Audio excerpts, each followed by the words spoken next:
ಇವರನ್ನೆಲ್ಲ ಏನು ಮಾಡಿದೆ? ಇವರೆಲ್ಲರಿಗೆ ಮಿಗಿಲಾಗಿರುವುದು ಶನಿಗ್ರಹಗಳು. ಅವರನ್ನು ಎಷ್ಟು ಹೊರಗೂ ಸ್ವಲ್ಪವೇ ಇರುವುದು.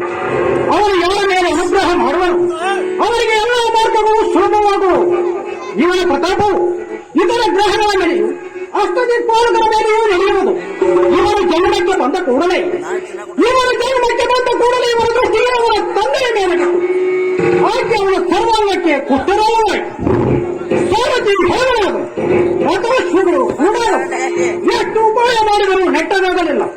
ಯಾವಾಗ ಶ್ರೇಷ್ಠರ ದೃಷ್ಟಿ ದೂರ ಆಯಿತು ಆಕೆ ಮೂವರಿಗೂ ಕ್ಷೇಮವಾಯಿತು. ಆದ್ದರಿಂದ ಅವರೇ ಶ್ರೇಷ್ಠನು, ಅವರನ್ನೇ ಪೂಜಿಸತಕ್ಕದ್ದು.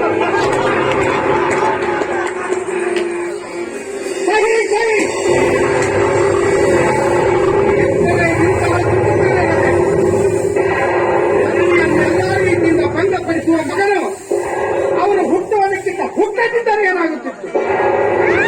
ಗಂಧಕ್ಕೆ ಬಂದ ಕೂಡಲೇ ತಂದೆಗೆ ಈ ರೀತಿ ಭಂಗಪಡಿಸುವ ಮಗನೇ ಕೇವಲ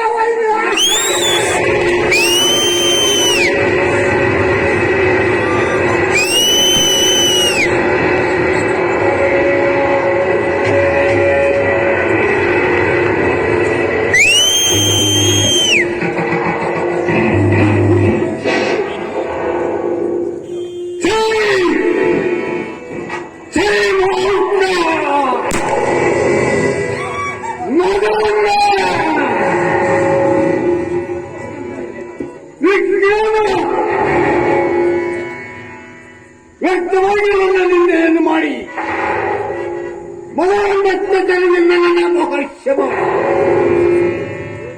ನನ್ನನ್ನು ಸುಧಾರಣೆಗೊಳಿಸಿದೆಯಾ? ನನ್ನ ಪ್ರತಾಪ ಪ್ರಭಾವವನ್ನು ತೋರಿಸುತ್ತೇನೆ.